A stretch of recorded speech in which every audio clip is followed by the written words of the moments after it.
Fil-bidu ta' din il-ġimgħa imqaddsa, l-iktar ġimgħa importanti fil-sena liturġika kollha, għandna nibdew b'ħatt il-palma.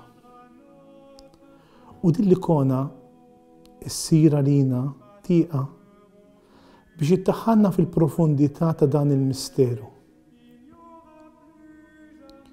Qudiemna għandna 3 muntanji. Waħda hija wara Ġesu li minna ħerġin l-apostli, id-dixxipli, dak kollha li mixjin warajh. Dak kollha li l-mulej ħareġhom minn ġol qabar. U allura mill-mewt u mid-del tal-mewt. Huma dak kollha li jimxu warajh, ejjew warajja u nagħmel minkom sajjieda tal-bnedmin. It-tieni muntanja hija eżattament wara Ġesu, it-tieni persuna tas-Santissima Trinità huwa l-muntanja, huwa il-post tal-preżenza ta' Alla. It-tielet hija l-belt ta' Ġerusalem, it-Tempju.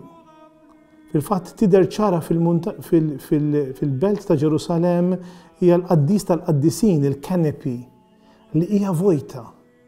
Il-post tal-preżenza ta' Alla huwa vojt. 3 għat-Trinità, il-Missier, l-Iben u l-Ispiritu Santu. Jekk inħarsu ċentrali ħafna f'din l-ikona hija s-siġra.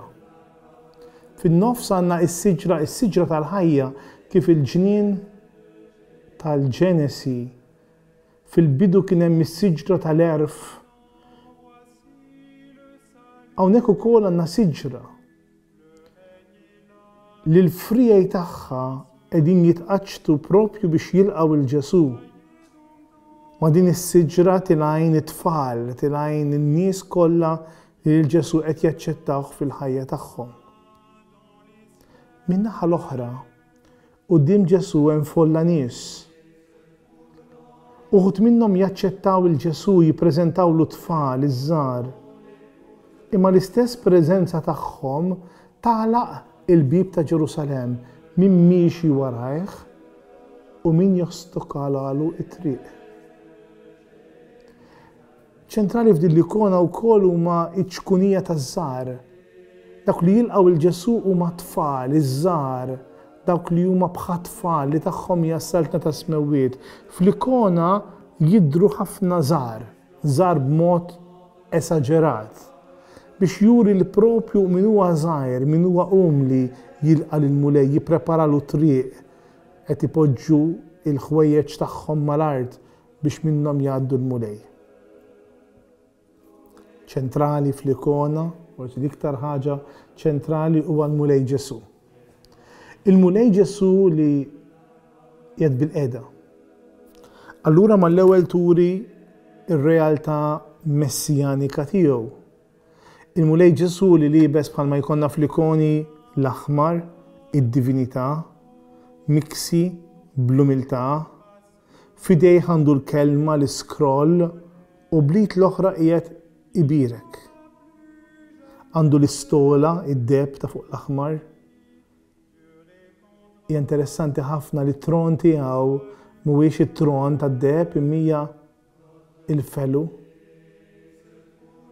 li fuqu qiegħed jirkeb. Is-sultan, il-mulej, jiġi għandek Sion rikeb fuq felu.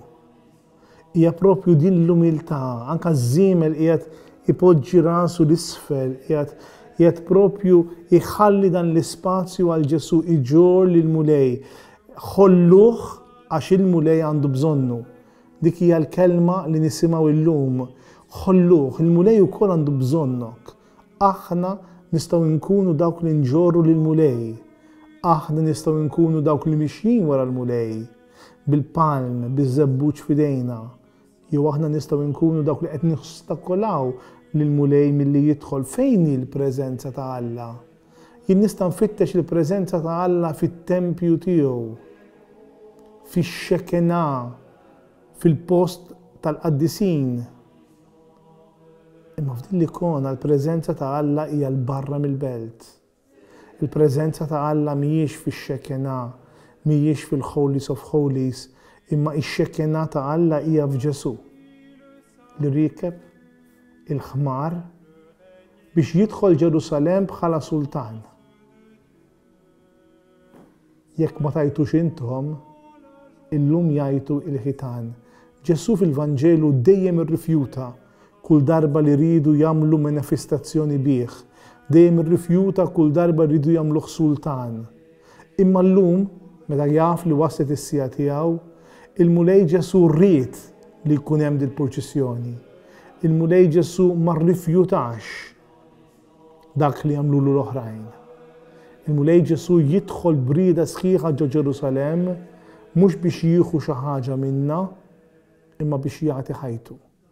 Ir-raj tajjeb jagħti ħajtu għan-naċ tiegħu. Aħna wkoll mitlubin li nsibu s-siġra tal-ħajja, li nħalluh joħroġna mid-dlam u jdaħħalna fis-saltna ta' Ibnu Ġesu. Il-għajta li tinstema' llum u li propju din-l-ikona tipproklama hija Osanna, Salvana, imbirek minn ġej f'isem il-mulej, Osanna.